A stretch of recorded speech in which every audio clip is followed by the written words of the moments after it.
There is a time to bid goodbye to the old and the ordinary, and to awaken the beauty within. That time is now. It is time to wake up and take charge of life. Awaken to a new way of thinking. Awakening with Brahma Kumaris. Namaskar and welcome to Awakening with Brahma Kumaris. We have Sister Shivani with us today, and our topic again is Happiness Unlimited. Om Shanti. Om Shanti, sister. We've been speaking on so many points, and yes, about competition, I still have to talk to you later, because competition, I still am not convinced, because competition is there in everything.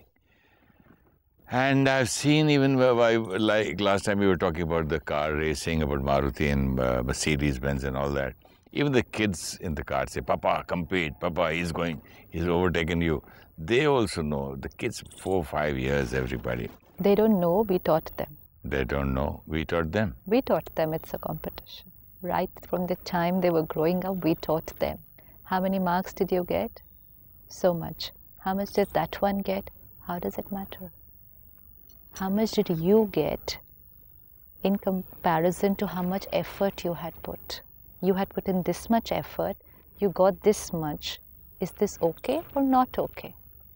How much did that one get? Doesn't matter. If it got last time 55, now you have 65, very good. But the other person has 75, the neighbor's child, then again you are teaching him competition. And anyway, so we're teaching him not to utilize his full potential, but we're teaching him that he only has to keep on comparing himself with others, and he has to only be better than the others. Doesn't matter what his own capacity is. And that's tremendous pressure on a child. I was so happy when I was speaking about peace, and we were speaking about humility, this competition was so tiring. I mean, it's so disturbing. Yeah, but imagine living a life with it. How tiring would it be? It was tiring because we just shook up certain things inside, which it was difficult for the mind to accept. But we live with those things every day. Every day, in a very subtle way, we're competing with people around us. How tiring it would be for the mind. Competing? Comparing. I know people who do not have money. They owe the market in crores. And when I remember a producer who was in total loss, he changed his room from a single room to a suite because the other producer, his friend, was staying in a suite. So imagine how tiring for the mind and for the body. What kind of a life is this? Yes, and this is happening every day. There isn't a single day where we're not occupied with these thoughts of competition. How tiring. In competition, people take so much of loan.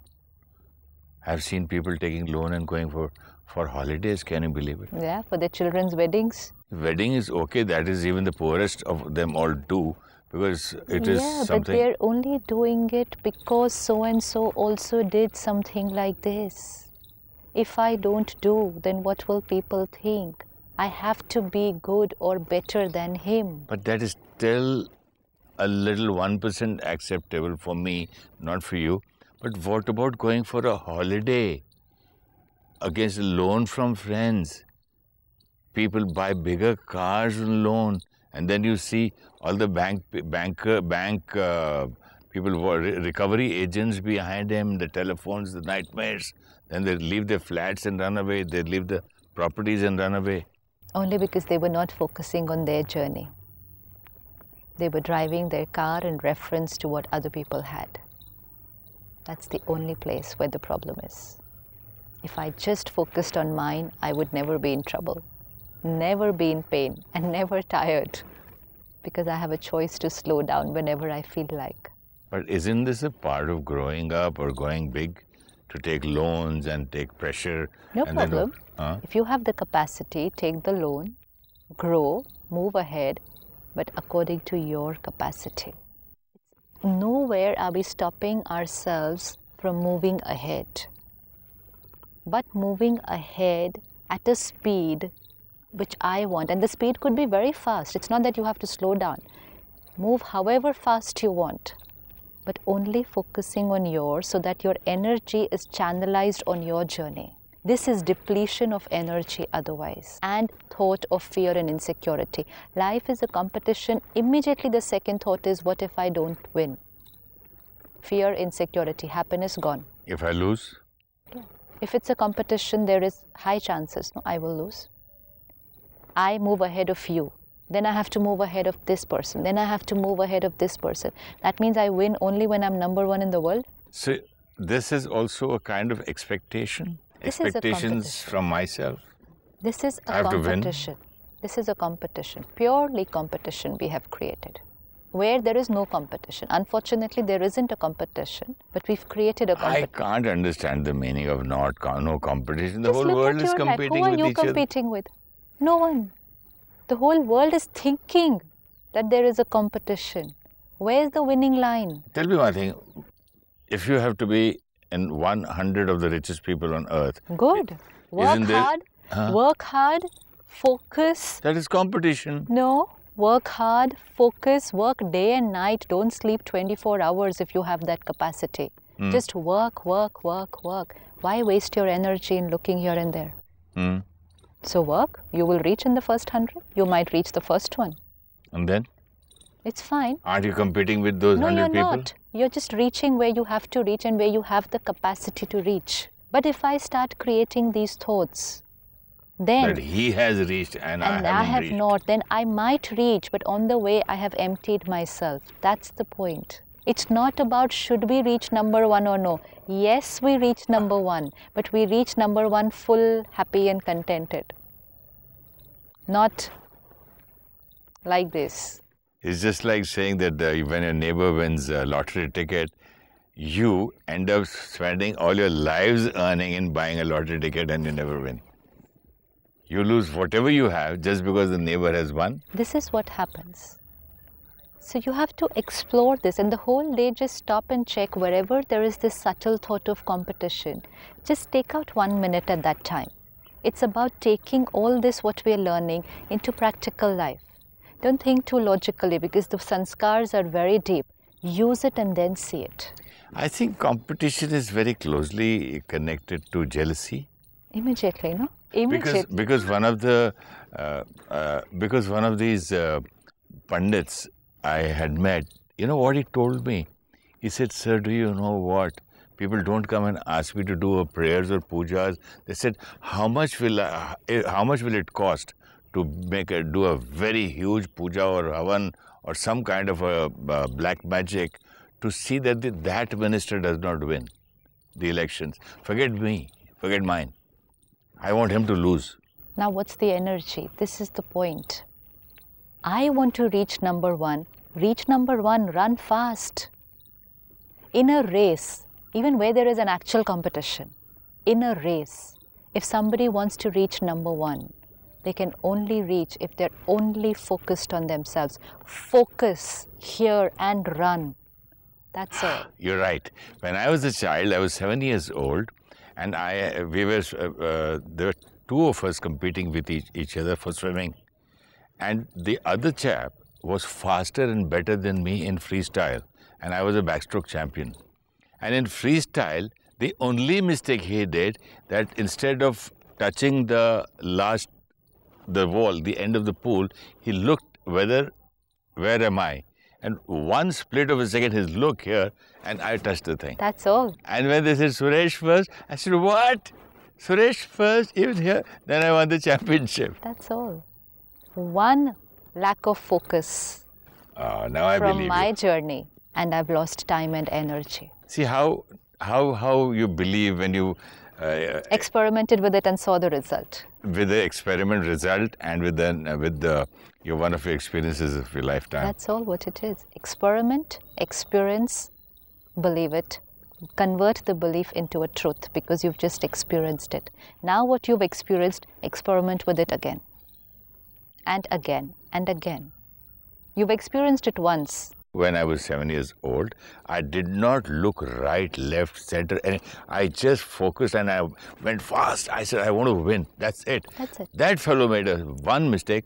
My hand comes like 1, 2. That's all. It was a split of a second he lost just because of looking where am I. Shifted to looking at. So now this experience of mine, how do I bring it in my real life? Now bring it in every sphere of your life.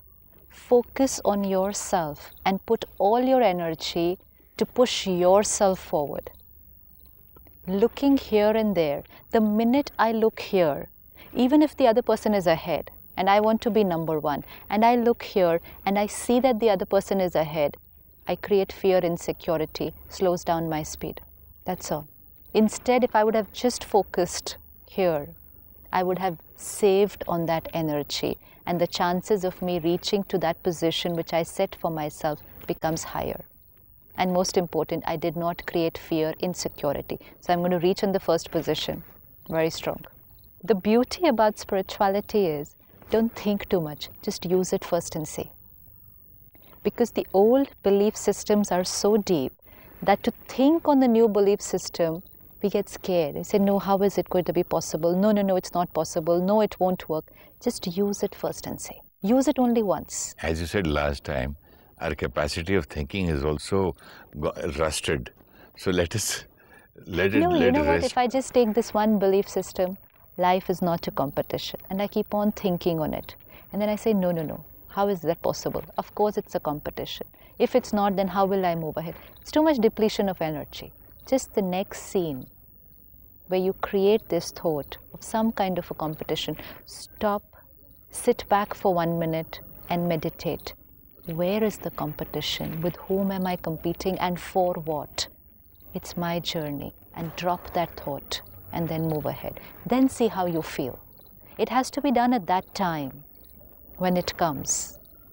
Take the belief system, take the tool, and just use it when it's needed. And then see whether the tool works or doesn't work. Don't sit and keep looking at the tool and try to guess whether it will work or not work. Use it and then check whether the tool works. Then the belief will become the truth. Yeah, that's because when you will use it at that time, and you will feel light, you will feel happy, and you will have the power to move ahead undisturbed, then you will be able to tell yourself, this belief system works. I was unnecessarily wasting my energy. And use it another 8-10 times. After that you will think, what was I doing all this time? I was living my life with a wrong belief system. And that's why my destiny was of stress. Because each belief system creates destiny. Each belief system creates destiny. Because the belief system creating my thoughts, and thoughts creating my destiny. I have received one of these things from one of your Brahmakumaris.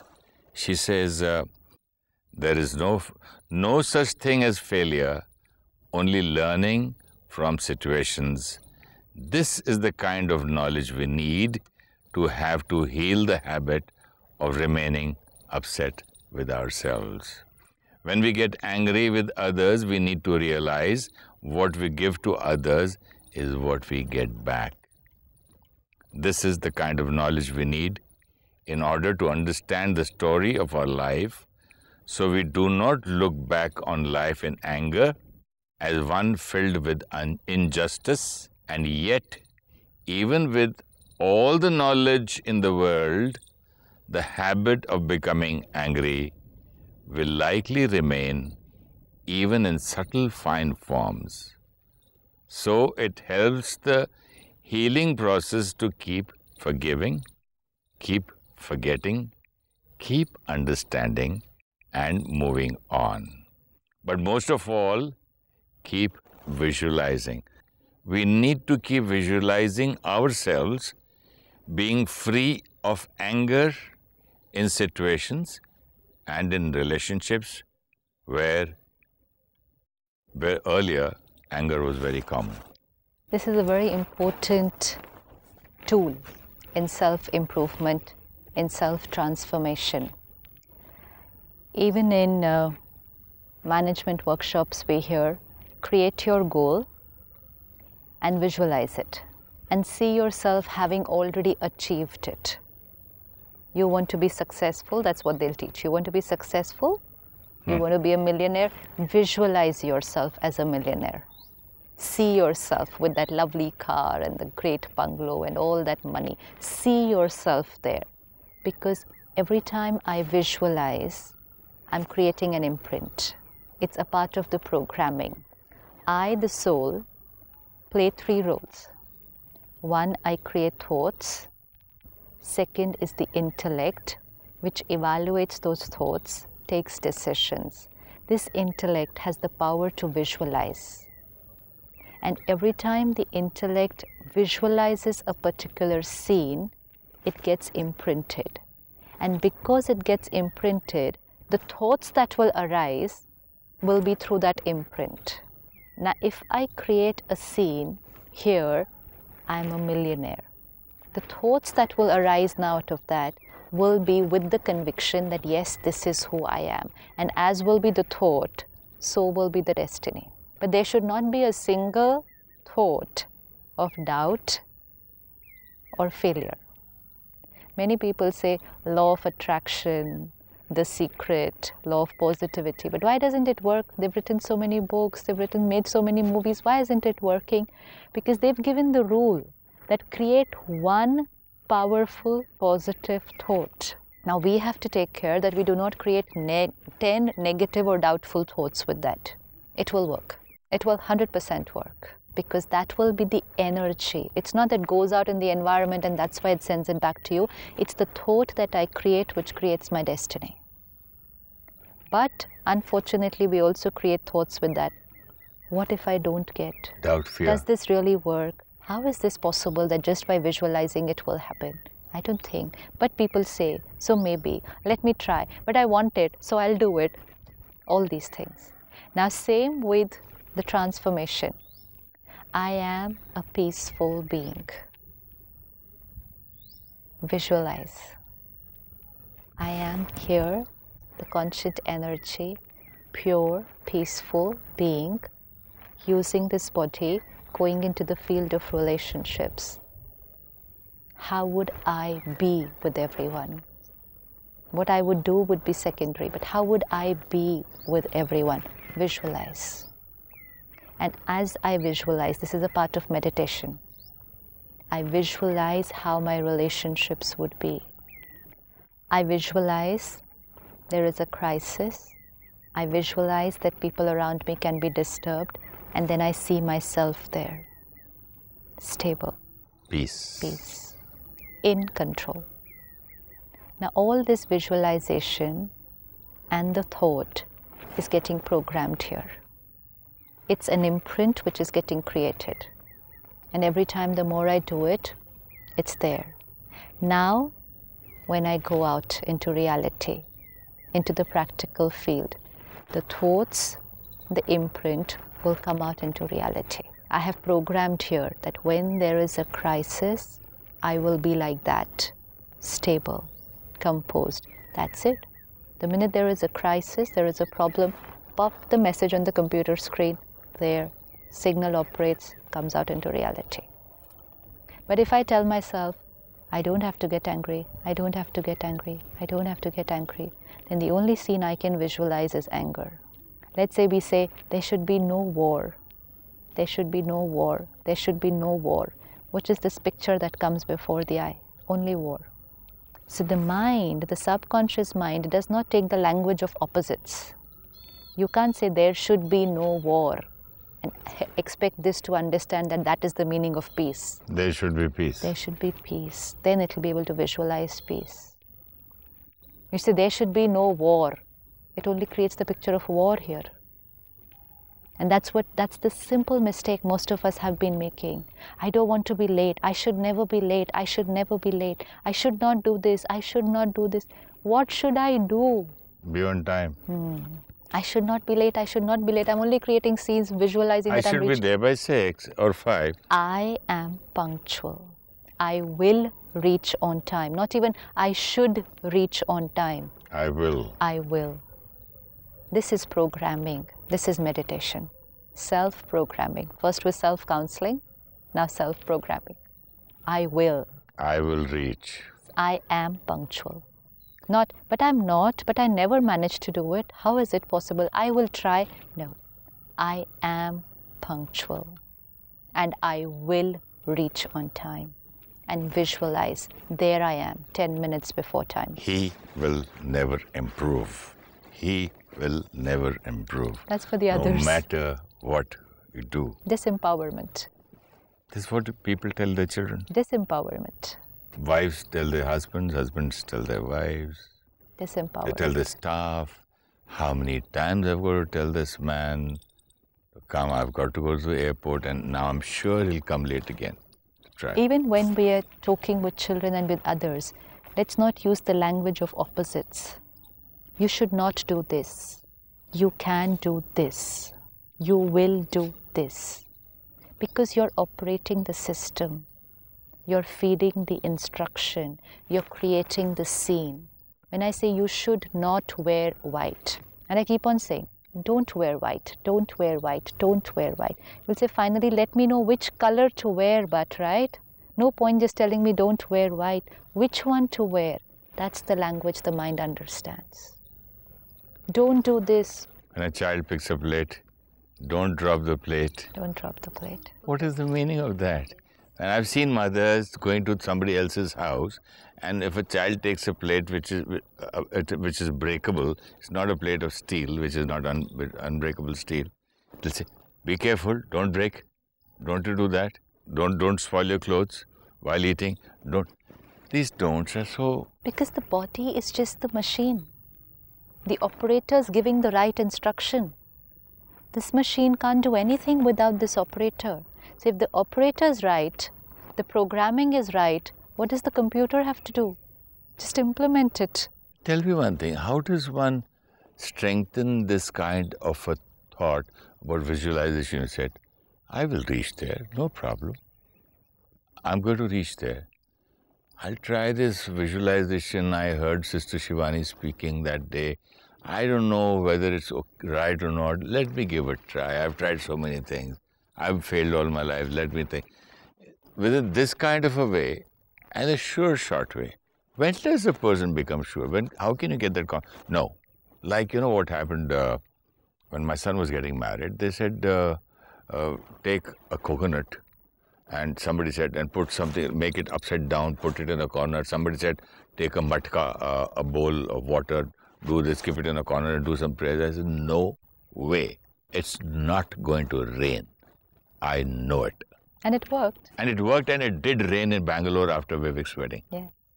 So there's the proof. But this kind of a thing, I don't get this kind of 100% strong intuition. The inner person who's teaching me, the tutor. It doesn't happen every time. So how can I improve on this? Every time, use it more. Once I know, it's like a tool again. I know the tool works. So now it's all about using the tool often. Is this willpower? And the more I use it, it is attention actually. It is what? It's attention that I'm going to use it more often. No, is what determination was, is willpower? This is willpower and we all have it. That's what we spoke a few days earlier. We all have the power. And we have every power. It's all about using it now. Yeah, but all these powers, it should not be diluted. For that, what do I do for, Any skill. How do you enhance the skill? By doing it again and again. Any skill, though. Out in the industry, we call this soft skills. You know, nowadays corporates say soft skill training. These are soft skills. Those are hard skills. Using the computer, operating the machines. Those are skills, hard skills. And these are soft skills, skills which can't be seen, but they are only skills. And the more we use them, the better I get with the skill. If I just sit and wait and I think it'll happen on its own, it's not going to happen on its own. So I just use and use. The only thing is to remember, I have this skill and I'm going to use it. And I'm going to get better and better. Why use it only once in a while? Why not use it every day? Why not use it every day? Why not use it with every weakness of mine? Create a thought. This is who I am. This is how I'm going to be. Look at myself change. I will not smoke. Yeah. Then we can use that? Yeah, of course. I'm sure I will not smoke. I have given it up. No, I don't know. We can have some better word. I don't like smoking. I am not dependent on a cigarette. any substance. On any substance. On any substance. Because I am the master. Of my senses. Yes. You have to visualize yourself doing it. See yourself that there is somebody offering it to you. Sitting amongst friends. With everyone. Everybody's smoking and all that. I am not. Yes. And look at yourself very calm, composed, not feeling it, not getting disturbed, not wanting to do it. Absolutely comfortable. I'm sure you have a meditation on this. Definitely. Let's do that. Let's just sit back and reprogram the operating system. On the screen of the mind, with the power of the intellect, I'm creating a scene, visualizing what I want to be in reality. I'm programming my mind and intellect. I am the master. My happiness, my pleasure is not dependent on any substance, any person. I am not a slave to anything. I am the master. Look at myself. Not dependent, in control. Everyone around me could be using it, but my mind and intellect is in control. Strong, powerful, independent. I am a happy being. Happiness and bliss is already there within. It's my true nature, flowing from me, from inside to everyone around me. Om Shanti.